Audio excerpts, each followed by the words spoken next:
자, 여러분들 안녕하세요. 시험들 잘 보셨을까요? 자, 23년 6월 12일 지방직 9급 공무원 시험 총평과 더불어서 해설을 시작하도록 하겠습니다. 여러분들 제가 난이도는 중하라고 표시를 해놨어요. 중하라고 표시를 해놨는데 작년하고 비교해서 뭐 많이 달라진 건 없습니다. 늘 그렇듯이. 그래서 우리가 풀었던 기본 이론서라든가 뭐 기출문제, 모의고사에서 다 다뤘던 문제들이 대부분이었는데 다소 약간의 지엽적이거나 또는 중요도가 좀 떨어지는 문제 몇 문제가 변별력을 위해서 나왔습니다. 그래서 그 문제도 사실은 여러분들이 뭐 우리가 이제 기본 이론서를 할 때 약간의 언급은 했었었는데 조금 예상치 못한 그런 문제가 출제가 되긴 했습니다. 하지만 뭐 여러분 누군가가 틀리면 모든 사람들이 틀리는 그런 문제였기 때문에 그거는 여러분들 뭐 점수에 그렇게 많이 영향을 미치지는 않았을 것으로 보입니다. 어쨌든 난이도는 중하라고 제가 평가를 해놨고요. 전체적인 출제 분포도를 볼 건데 건강 증진 문제에서 한 문제가 나왔고요. 그 다음에 역학 및 감염병 관리에서 역시나 이번에도 5문제나 출제가 됐고 그 다음에 환경보건에서도 항상 많이 나오듯이 그렇듯이 4문항이나 출제가 됐습니다. 그런데 조금 특이했던 게 보건행정, 우리 공중보건의 보건행정 파트 나오는 거 알고 계시죠? 보건행정 문제에서도 4문항이나 출제가 됐습니다. 특이하게. 그래서 역학이랑 보건행정, 환경보건을 합쳐봤더니 거진 50%를 차지하는 비중으로 출제가 됐고요. 그거 이외에 이제 학교보건이라든가 보건통계, 식품위생, 산업보건, 의료법규, 그다음에 정신보건. 근데 각각 한 문제씩 출제가 됐고요.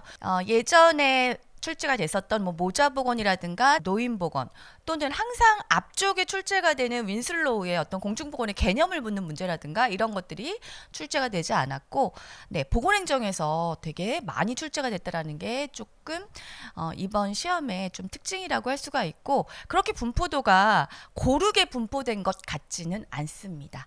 네, 전체적인 소분류 대분류를 좀 볼 건데요. 전체적인 구체적인 소분류를 좀 보자면 문항수예요. 1번 문제, 2번 문제, 3번 문제, 4번 문제를 표시를 한 거고 대분류를 얘기를 한 거고 구체적인 분류를 볼 건데 식품의 화학적 처리, 대기오염 물질 중에서도 2차 대기오염 물질 오전이 나왔습니다. 그 다음에 조직관리, 보건의료 서비스 사회경제적 특징, 그 다음에 수질오염, 먹는 물 수질 기준 제가 항상 강조했는데 역시나 나왔습니다. 그리고 하수처리 과정, 환경보건에서 그 수질오염에 대한 문제가 2문제나 출제가 됐습니다. 그리고 대기오염이 아니라 실내공기오염 문제가 나왔고요. 새집증후군에 대한 문제가 나왔습니다. 그 다음에 자료의 측정, 감염성 질환, 역학의 연구 방법, 분석 역학, 단면 연구가 나왔고요. 그 다음에 면역의 종류, 그 다음에 정신보건 관련 시설에 대한 문제가 출제가 됐고요. 그 다음에 산업보건, 지역보건법, 보건교사의 직무, 국민건강증진법, 그 다음에 HP 2030 이번에도 출제가 됐습니다. 지금 계속 출제가 되고 있는 건 알고 계시죠? 헬스플랜 2030은. 그 다음에 검역법, 그 다음에 의료 보장 문제, 그 다음에 역학에서의 인과관계 이렇게 출제가 됐고요. 약간 예상을 빗나갔던 문제라고 한다면 약간 지엽적이라고도 할 수가 있는데 국민건강증진법에 의한 표기, 우리 알코올을 담는 표기 판매 용기에 알코올 성분을, 알코올 도수를 몇 도부터 표시를 하는지 이걸 묻는 문제가 나왔어요. 근데 그거는 여러분들 틀리라고 낸 문제 같다라는 생각이 들고요. 변별력을 위해서 낸 문제 같긴 한데, 네, 그런 문제는 뭐 내가 틀리면은 모든 사람들이 틀릴 수 있는 그런 문제였을 것 같고요. 눈치가 있다면 아마 1도라고 표시하는 표기를 하신 분들도 있을 텐데 어쨌든 중요하지 않은 문제가 하나가 출제가 됐고 그 다음에 또 예상치 못했던 게 이미 코로나가 지금 6월 1일 날 하향 조정이 됐어요. 심각 단계에서 경계 단계로 하향 조정이 됐는데 그게 6월 1일입니다. 요번에 우리가 6월 10일 날 시험을 봤는데 6월 1일 날 하향 단계로 하향 조정이 된 건데 문제가 출제가 됐어요. 감염병 위기 경보 단계에 대한 문제가 출제가 됐습니다. 그래서 그런 쪽 지엽적이거나 중요도가 좀 낮은 문제들 빼놓고는 역시 아까 제가 말씀드렸듯이 우리가 열심히 공부한 기본 이론서라든가 기출문제, 모의고사에서 모두 다뤘던 문제들이라는 거를 여러분들한테 말씀드리고 싶네요. 자, 우리 본격적으로 문제를 한번 하나하나 분석하면서 풀이를 진행하도록 하겠습니다. 자, 첫 번째, 식품의 화학적 보존법에 대한 문제가 나왔어요. 자, 1번 식품의 화학적 보존법은 냉장, 절임, 밀봉, 가열법이에요. 여기서 이제 화학적 보존법이라고 얘기를 한 거는 바로 절임법이 해당이 되겠죠. 답은 2번 절임법으로 보시면 되시고요. 자, 물리적 보존법은 뭐가 있을까요? 우리 물리적 보존법은 뭐 냉장이라든가 냉동이라든가 또는 건조 15% 이하로 수분을 말리는 거죠. 건조 탈수 방법이라든가 또는 자외선을 이용하는 것, 방사선을 이용하는 것. 네, 뭐 이런 것들이 또 중요한 거 뺐네요. 가열법.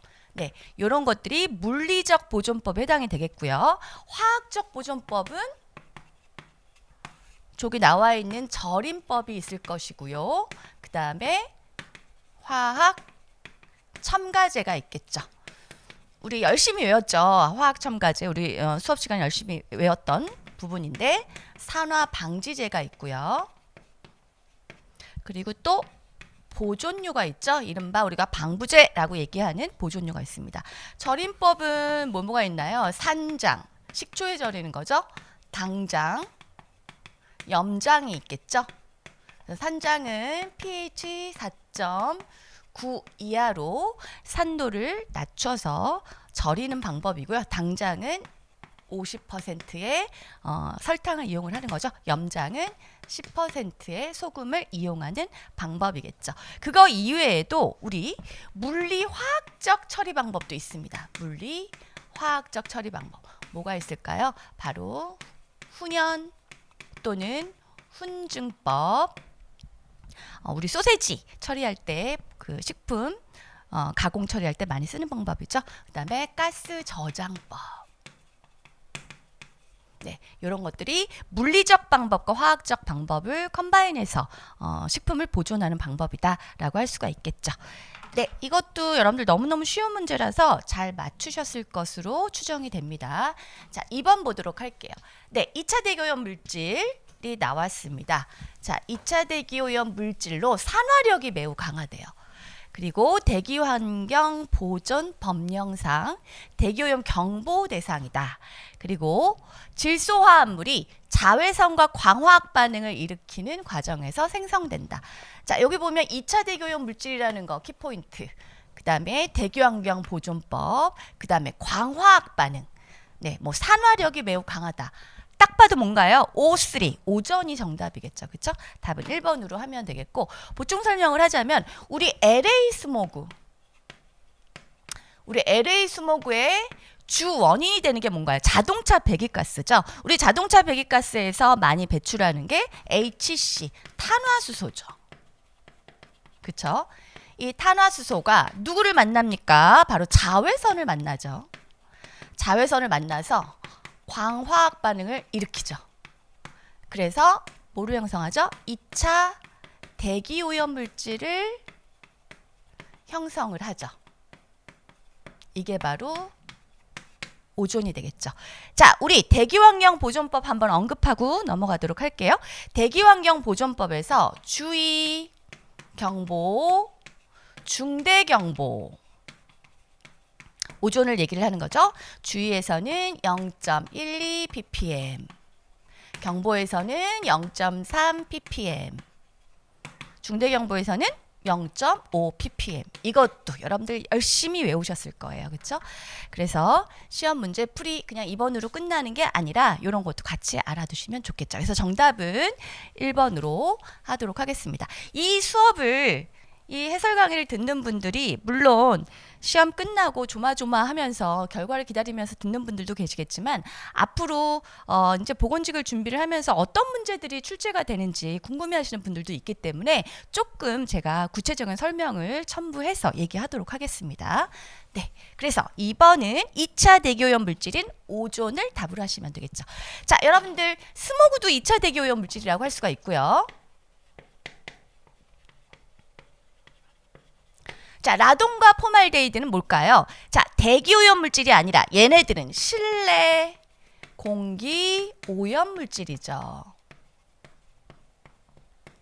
그리고 라돈과 포말데이드는 또 어떤 특성이 있죠? 바로 발암 물질이기도 합니다. 네.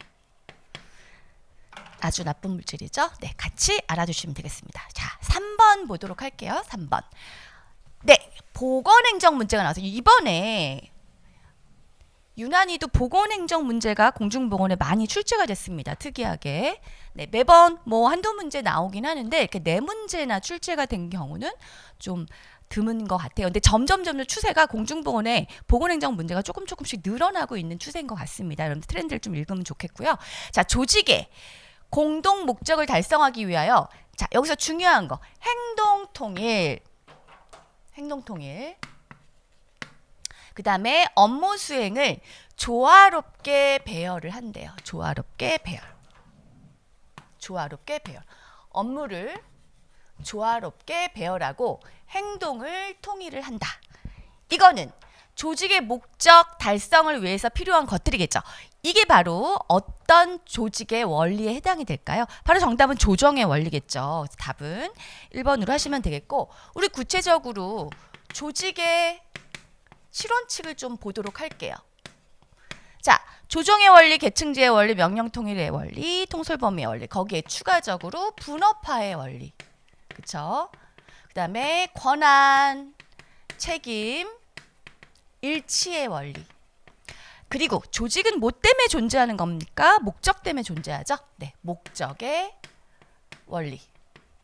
네, 요거를 추가하면 되겠죠. 계층제의 원리라고 하는 건 업무를 등급화하는 아주 전통적인 조직의 원리라고 할 수가 있겠죠. 상하 계급에 따라서 업무의 등급이 정해지는 그리고 거기에 뭐 명령이라든가 어떤 권한 구조가 정해지는 게 계층제의 원리라고 할 수가 있겠고, 명령통일의 원리는 뭔가요? 한 사람의 상관에게 명령도 받아야 되고 보고도 해야 된다라는 거죠. 그러니까 두 사람의 상관이 있어서는 안 된다는 거겠죠. 통솔범위의 원리는 뭘까요? 이거 두 개를 좀 헷갈리시면 안 되는데, 통솔범위의 원리는 한 사람의 상관이 적절하게 거느릴 수 있는 부하가 몇 명이나 되는가 이겠죠. 저거는 뭐 굉장히 가변적이겠죠. 뭐 상황에 따라 달라질 수도 있고 부하 직원의 역량에 따라 달라질 수도 있고 또는 상관의 역량에 따라서도 달라질 수가 있는 부분이겠죠. 분업화는 아주 효율성을 올릴 수 있는 아주 전통적인 조직에서 많이 사용했던 그런 원칙이라고 적용했던 원칙이라고 할 수가 있는데, 동일 업무만 하는 거죠. 한 사람이 동일 업무만 하게 되는 거죠. 그런데 분업화로 인해서 할거주의가 초래되기 때문에 조정의 원리가 필요하다라고 얘기를 했습니다. 그리고 권한과 책임이 일치해야 되고 목적이 있어야 된다. 이게 조직의 실원칙이라고 했죠. 아주 쉽게 나왔습니다. 자, 4번 보도록 할게요. 자, 다음에 설명하는 보건의료 서비스의 경제적 특성, 사회경제적 특성은 이에요. 자, 우리 보건의료 서비스의 사회경제적 특성들이 있습니다. 일반인들은 의료 전문가에 비해 보건의료에 대한 전문 지식이 적죠, 당연히. 의사는 너무 전문가이기 때문에. 그리고 공급자에 의해 수요가 창출돼. 전문가인 의사가 바로 곧 수요를 창출을 하겠죠. 이건 뭔가요? 바로 정보의 비대칭이죠. 네. 수요자는 그러니까 의료 소비자는 너무 정보의 문외한이고, 그 다음에 전문가인 공급자가 수요를 창출하게 되는 이른바 세이의 법칙의 원리가 되는 것이 바로 정보의 비대칭이다 라고 할 수가 있겠죠. 자, 그럼 추가적으로 한번 볼까요? 가치제. 자, 생활 필수품으로서 보건의료 서비스가 존재하죠. 그리고 굉장히 노동 집약적이고 사람만이 할 수 있는 일이에요. 보건의료 서비스는 소비재인 동시에 투자재이다. 자, 투자를 한 것 같지만, 그러니까 소비를 한 것 같지만 이거는 일종의 투자이기도 하다라고 얘기했고요. 또 플러스 비영리적인 동기. 자, 우리 보건의료 서비스는 영리를 추구해서는 안 되겠죠. 비영리적 동기. 그 다음에 경쟁이 제한되고요. 그 다음에 우리 질병 발생이 예측이 가능한가요? 예측 불가능하죠. 예측의 불가능성. 그 다음에 사람마다 개인차가 굉장히 심하죠. 질병에 대해서. 치료의 불확실성. 그 다음에 우리 가치제하고 비슷한 얘기이긴 하지만 생활 필수품으로서의 의료. 이기도 하고요. 또 우리 보건의료 서비스는 우리 병원에 가면은 어떤 것들이 일단 기본적으로는 보건의료 서비스 제공을 하기도 하지만 또 뭐가 이루어지나요? 서비스 플러스 교육이 이루어지고 있죠. 그래서 우리가 이거를 공동 생산물이다 이렇게 얘기하기도 합니다. 네. 그리고 우리 가치제랑 또 비슷한 얘기이기도 하지만 우리 공공재라고도 얘기를 해요. 공공재. 그래서 가치제, 공공재, 정보회비 대칭, 그 다음에 노동집약적, 소비재인 동시에 투자재, 비영리적 동기, 경쟁 제한, 질병 발생 예측 불가능성, 질병 발생을 예측을 할 수가 없고 치료의 불확실성, 그렇기 때문에 전문적인 그 지식과 기술이 필요하다는 거고 생활 필수품으로서의 의료, 보건의료 서비스와 교육이 모두 제공되어진다. 하나가 빠졌네요. 외부 효과. 네. 이게 바로 보건의료 서비스 사회경제적 특징이다라고 할 수가 있겠습니다. 여기에서는 세이의 법칙이 적용되는 바로 정보의 비대칭이다라고 보시면 되겠습니다. 자, 5번 문제 보도록 하겠습니다. 이번에 우리 환경보건 문제 중에서 먹는 물 수질 기준, 그러니까 수질 오염에 대한 문제가 2문제나 출제가 됐습니다. 제가 이 문제는 너무너무 많이 강조를 했습니다. 먹는 물 수질 기준은 꼭 외우세요라고 제가 되게 많이 강조를 했는데 여러분들 아마 다 맞추셨을 것이라고 예측을 할 수가 있는데 이번에는 먹는 물 수질 기준에 건강상 유해 영향을 주는 무기물질에 관한 문제가 출제가 됐어요. 한번 볼까요? 자, 암모니아성 질소는 1.0mg을 넘어서는 아니할 것. 아니죠. 0.5겠죠. 그래서 틀렸고요. 납은 0.1이 아니라 0.01mg을 넘지 말아야 되고요. 비소도 역시 0.001이 아니라 0.01mg을 넘지 말아야 되고 질산성 질소는 10mg을 넘지 말아야 한다. 이게 정답이네요. 답은 4번으로. 외워야지 풀 수 있는 문제이기 때문에 여러분들이 쉽게 맞추실 수 있으셨을 거라고 예상을 합니다. 자, 6번 역시 수질 오염에 대한 문제가 나왔는데 수질 오염 중에서도 하수 처리 방법 중에 또 가장 많이 나오는 게 사실은 활성온이법인데 이번에는 특이하게 살수여상법이 나왔어요. 한번 보도록 하겠습니다.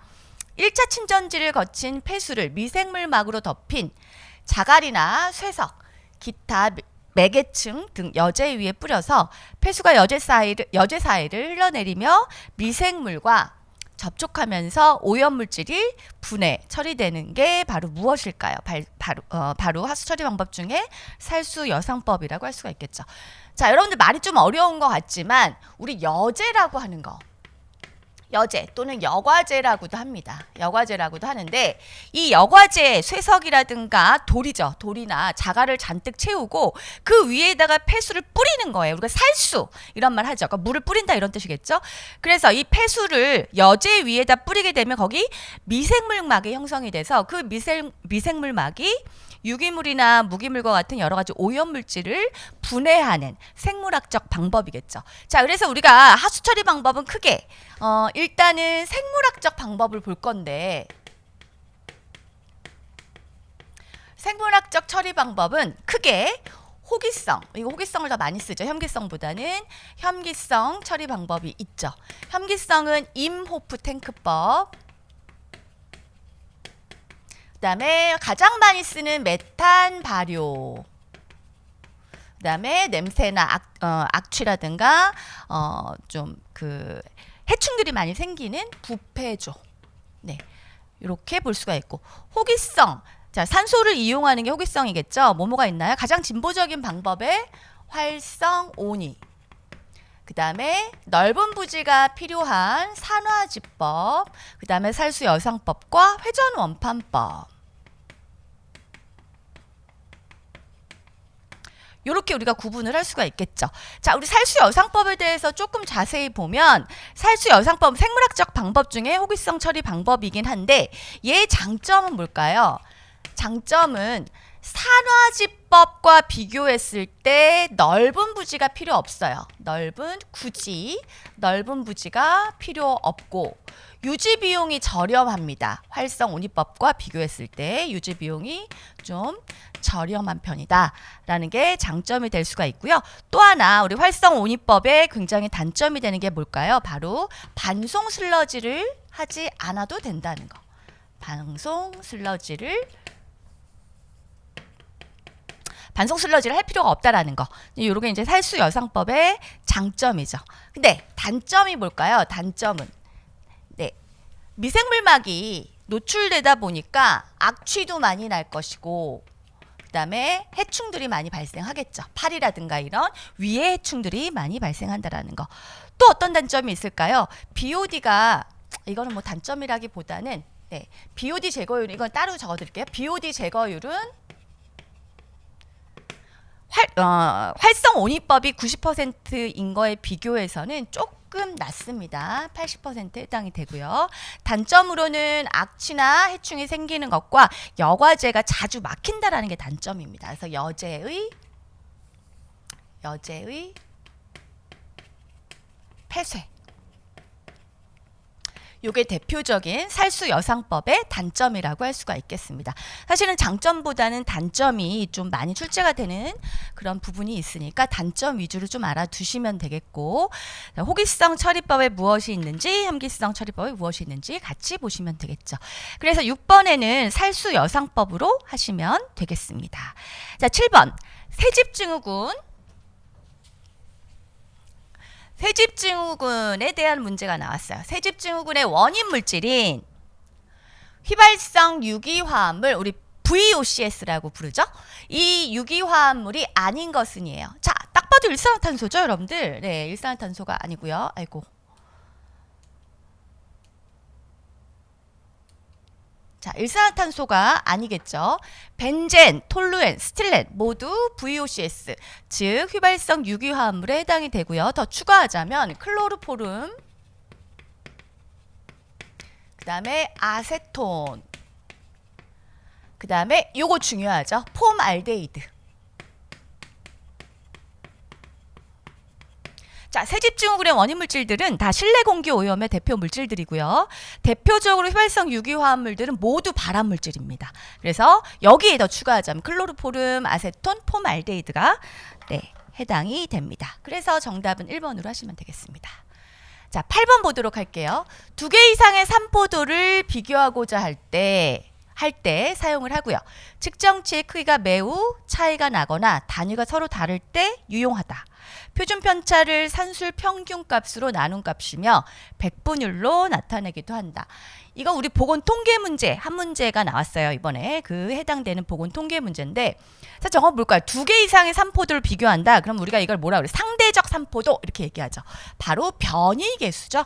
그래서 정답은 변이계수로 하시면 되겠고 우리 변이계수는 어떻게 계산합니까? x분의 x가 뭐예요? 산술평균이죠. 산술평균분의 s 바로 표준편차 곱하기 100 이렇게 백분율로 표시하는 게 바로 변이계수입니다. 자, 여러분들 우리 대표값이라고 하는 거 중심 경향을 나타내는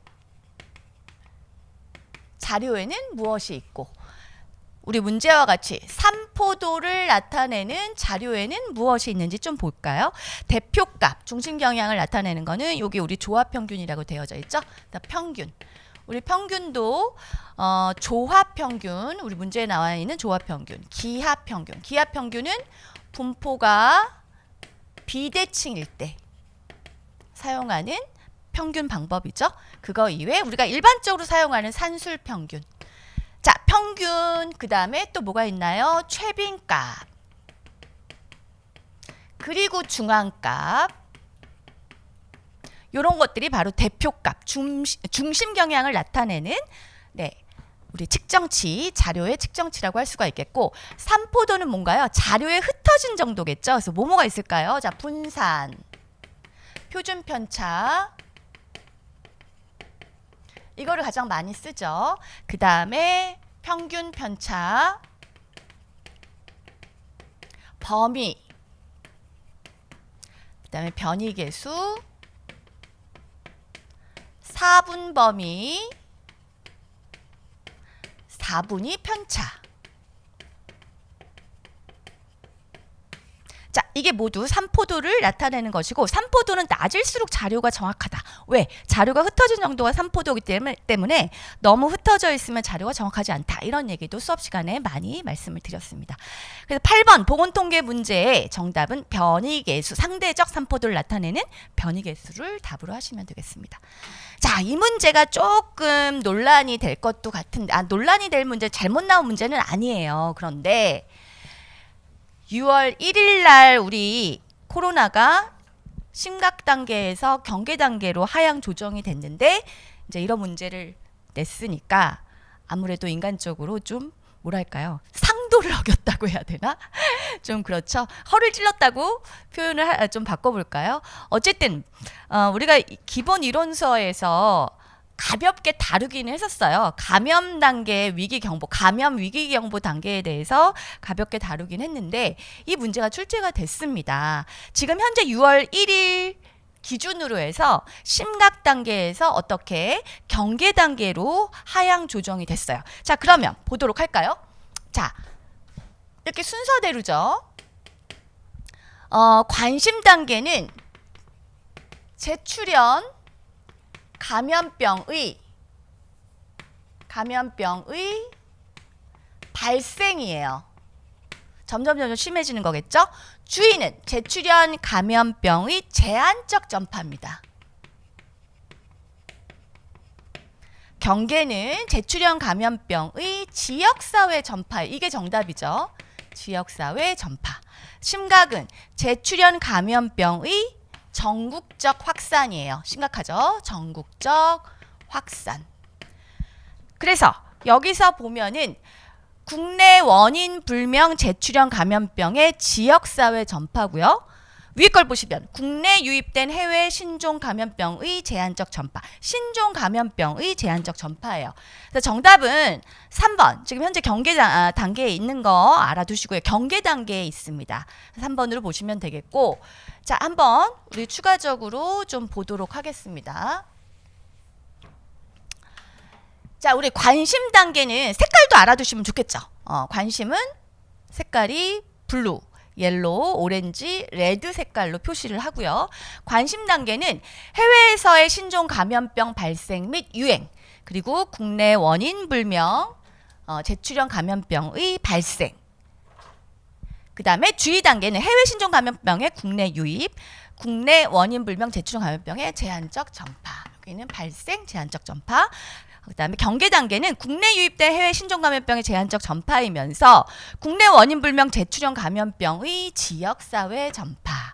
그 다음에 심각 단계는 국내 유입된 해외 신종 감염병의 지역사회 전파 또는 전국적 확산. 국내 원인 불명 재출현 감염병의 전국적 확산이다 라고 할 수가 있습니다. 점점 심각해지는 단계다라고 볼 수가 있겠죠. 그리고 이럴 때 어떻게 조치를 취해야 되는지도 한번 봐두시면 되겠습니다. 네. 그래서 정답은 경계로 보시면 되겠죠. 자, 10번 보도록 하겠습니다. 역학 문제입니다. 우리 연구에 대한 문제인데 어떤 연구인지 한번 보도록 할까요? 특정한 시점에서 유병률이나 질병과 요인 간의 연관성을 보는 연구 설계이다. 인과관계를 규명하기는 어렵다. 예시를 보면은 A 연구자는 허리둘레와 당뇨병 간의 연관성을 분석하기 위해 개인별로 허리둘레를 측정하고 현재 당뇨병이 있는지를 당뇨병 의사진단 여부와 혈액검사를 통해 판정하였다. 자, 한번 볼까요? 이건 역학적 연구 방법 중에서 단면 연구라고 할 수가 있겠죠. 그럼 왜 우리가 단면 연구라고 분석을 할 수가 있을까요? 한번 보도록 할까요? 답은 단면 연구로 보시면 되겠고, 특정한 시점이에요. 특정한 시점. 일정 시점이에요. 일정한 시점. 종단적으로 쭉 관찰을 하는 게 아니라 어떤 특정한 한 시점에 조사를 한 겁니다. 그리고 우리 다른 말로 뭐라고 한다? 유병률 조사 이렇게도 얘기하죠. 유병률 조사.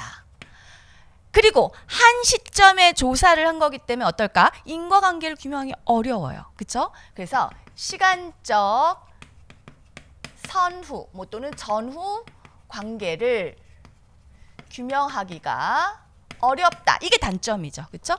하지만 어떤 장점이 있어요? 굉장히 경제적이죠. 비용이라든가 시간 같은 것들이 절약이 될 수 있겠죠. 그런 장점은 있습니다. 그래서 유병률 조사이면서 결정적으로 여기 우리 힌트를 줬어요. 특정한 시점이다.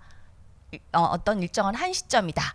라고 하면 우리가 단면 연구라고 할 수가 있겠고, 여기도 보시면 허리둘레와 당뇨병 간의 연관성을 분석하기 위해서 당뇨병 진단 여부와 혈액 검사를 통해 판정했다라고 얘기를 했는데, 허리둘레의 요인이 먼저인지 당뇨병이 먼저인지 알 수가 없어요. 한 시점에 조사를 했기 때문에. 그렇죠?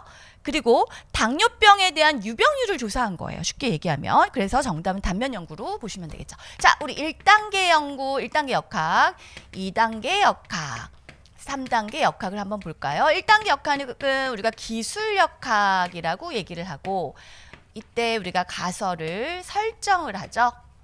그리고 2단계 역학에서는 어떻게 하죠? 바로 분석 역학이라고 해서 이때는 가설을 검증을 합니다. 그리고 3단계 역학은 이론 역학이라고 해서 수학적 분석을 하죠.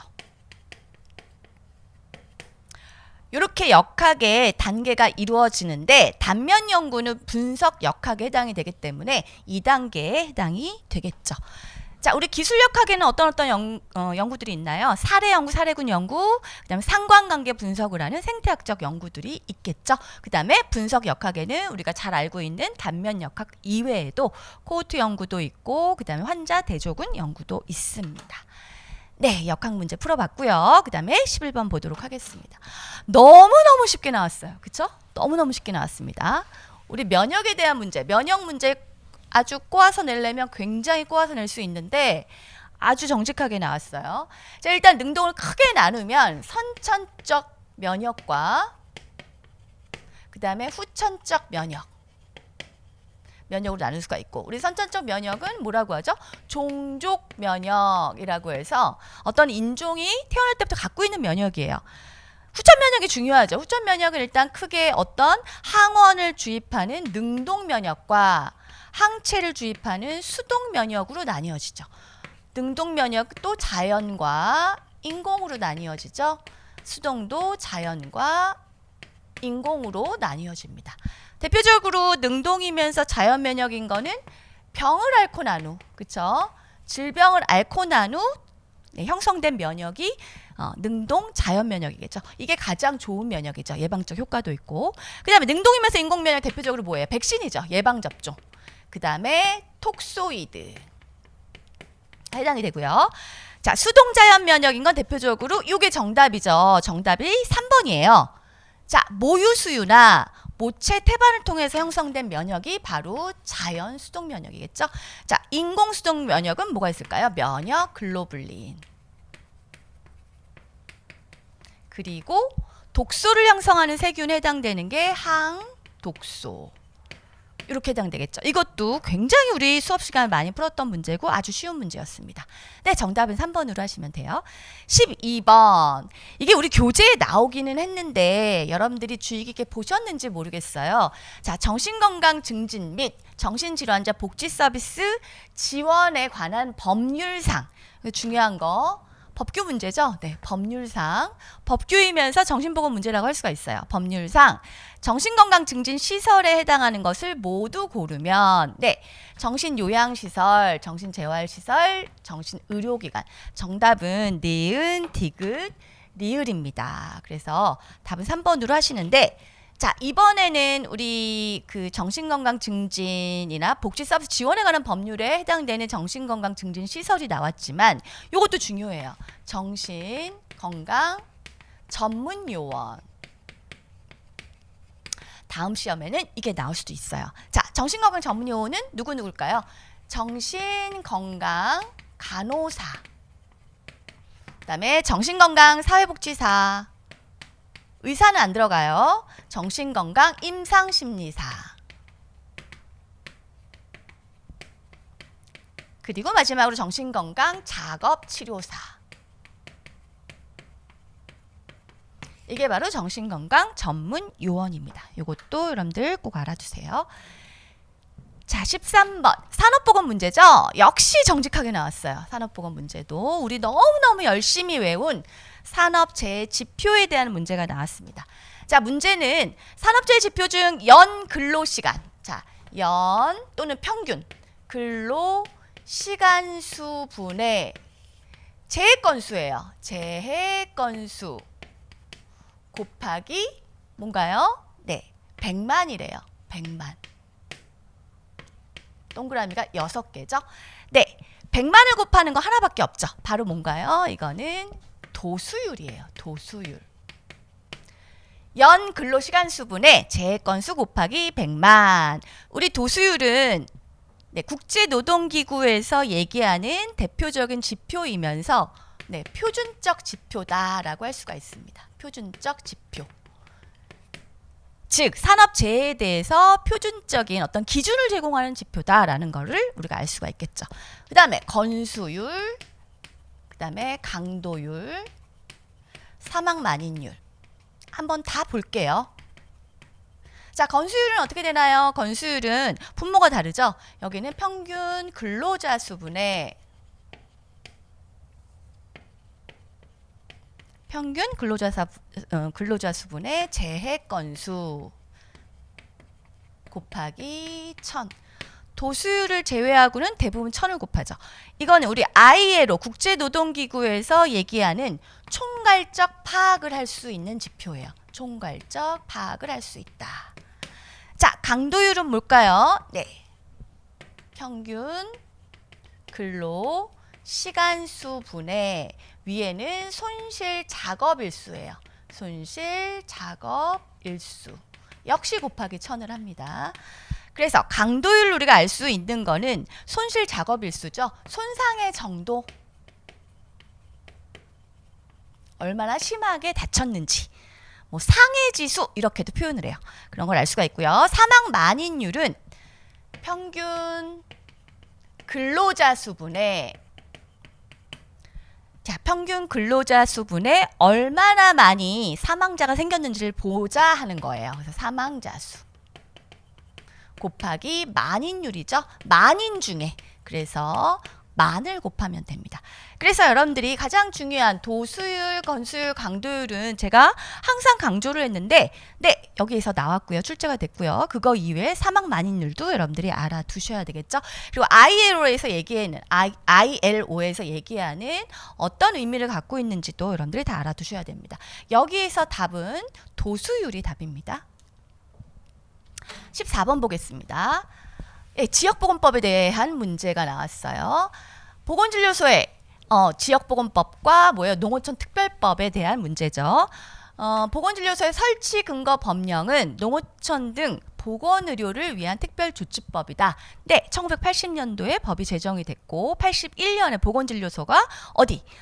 농어촌 특별법이기 때문에 리, 동, 도서지역, 산간지역에 설치가 됐죠. 보건소 중 의료법상 병원의 요건을 갖춘 보건소는 보건의료원이라는 명칭을 사용할 수 있다. 맞습니다. 보건소 플러스 의료기관의 형태를 띠고 있죠. 3번 보건지소의 보건지소장을 1명을 두되 지방의무직 공무원 또는 임기제 공무원 주로 누군가요? 공보위라고 우리가 얘기를 하죠. 공중보건위가 근무를 하게 되죠. 보건지소장으로. 맞습니다.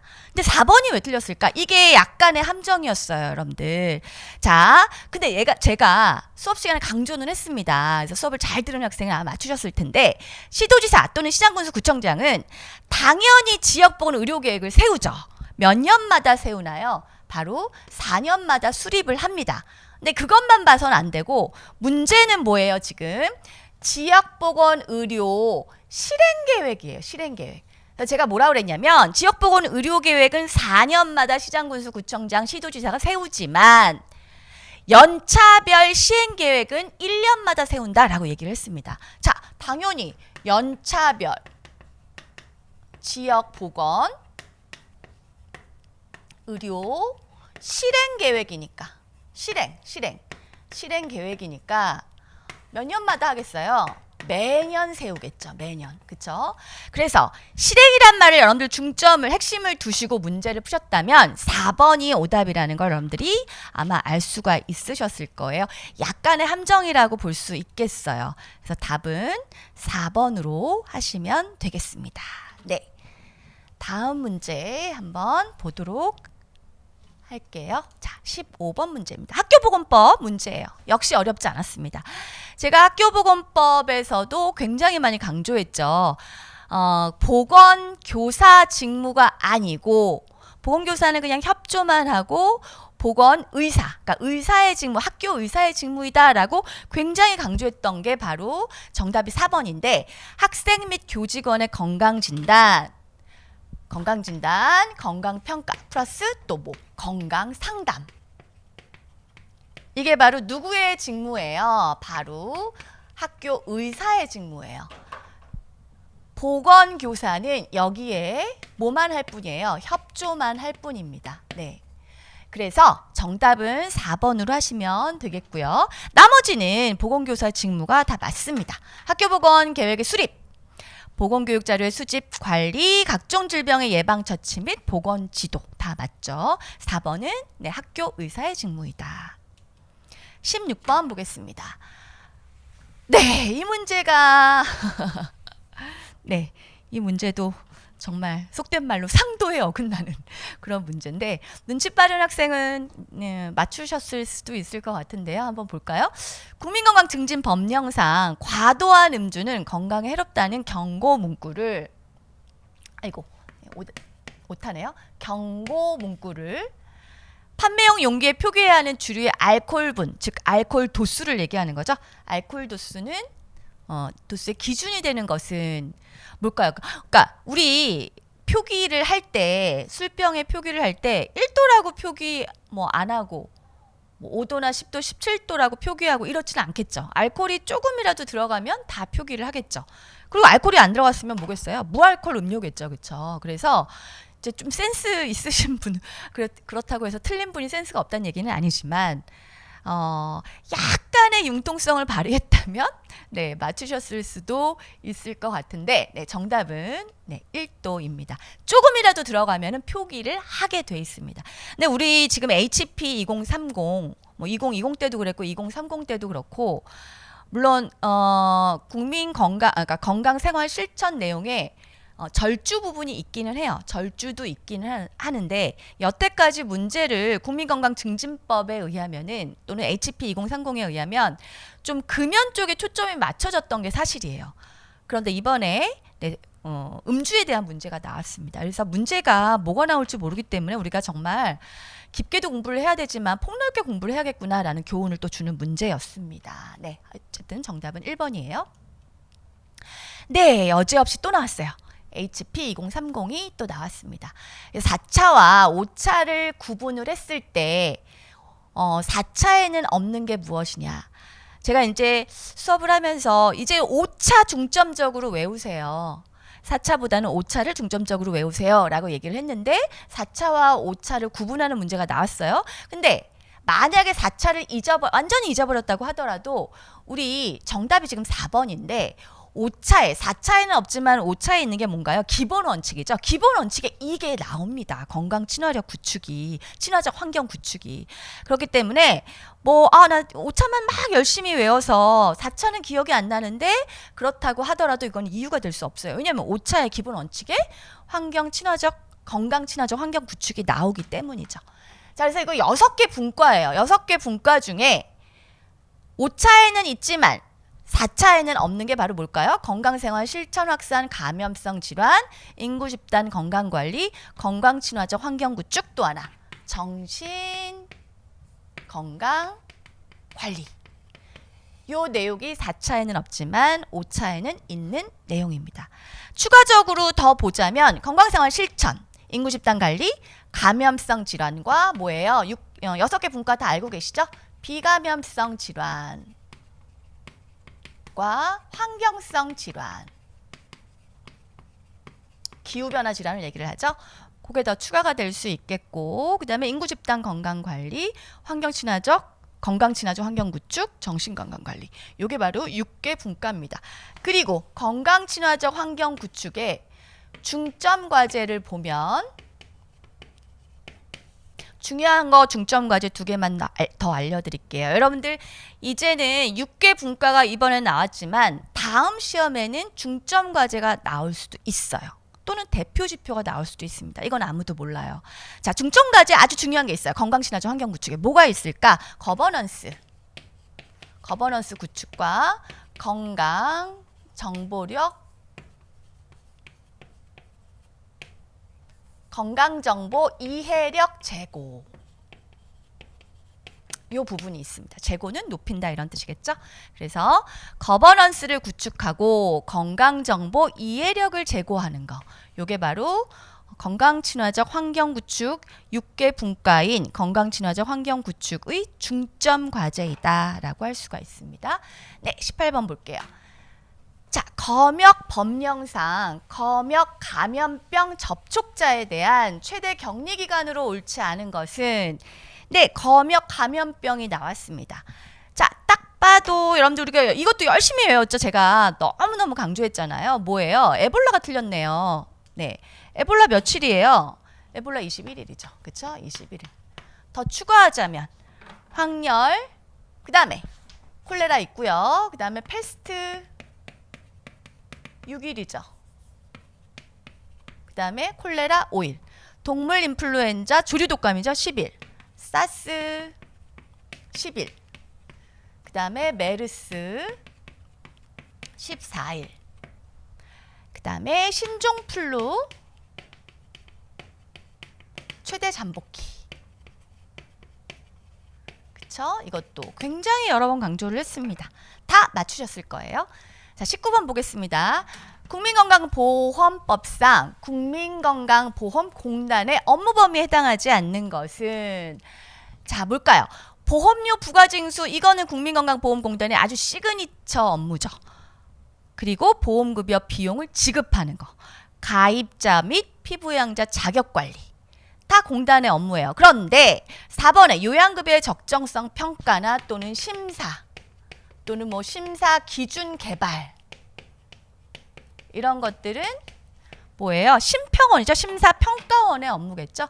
그래서 정답은 4번으로 하시면 되겠고 그거 이외에도 보험급여 관리 공단의 업무예요. 보험급여 관리 일산병원 관리해야지. 의료시설 운영과 관리 또는 수익성을 낼 수 있어요. 자산관리 증식사업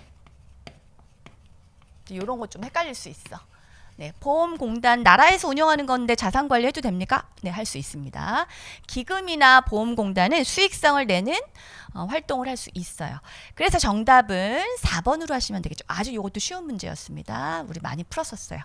자, 인과관계가 나왔어요. 힐의 인과관계 판정 기준은 이에요.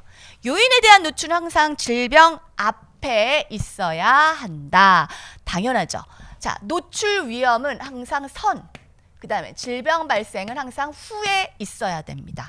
흡연과 폐암 간의 연관성을 파악하기 위해서 폐암에 걸린 사람들은 조사했더니 과거에 흡연을 한 사람들이 대부분이었다. 과거의 흡연, 이게 선, 그쵸? 폐암에 걸리는 게 후. 이건 뭘까? 반드시 위험 요인 노출이 앞에 있어야 돼요. 그래서 그걸로 인해서 어떻게 인과적으로 암이 발생을 해야 돼. 질병이 발생을 해야 돼. 후에.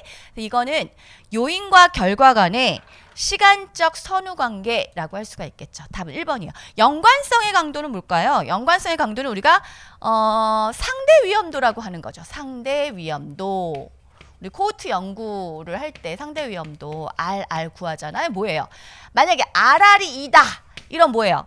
위험 요인에 노출된 사람이 노출되지 않은 사람들에 비해서 2배 정도 암에 걸린 또는 질병에 걸릴 확률이 높다. 이런 거죠. 그러니까 상대적인 강도예요. 말 그대로. 그쵸? 그래서 연관성의 강도는 우리가 상대 위험도로 보시면 되겠고 양반응 관계. 이거 2개 헷갈릴 수 있는데 양반응 관계는 뭘까? 담배를 한갑 피는 사람보다는 2 구가 피는 사람이 훨씬 질병에 많이 걸릴 확률이 높다. 이게 바로 양반응 관계에 해당이 되겠죠. 생물학적 설명 가능성은 간단해요. 말 그대로 두 변수 간에, 그러니까 요인과 결과 간에 생물학적인 기전을 설명할 수 있어야 돼요. 얼토당토하면 안 돼요. 그래서 이게 바로 생물학적 설명 가능성이다 할 수가 있겠습니다.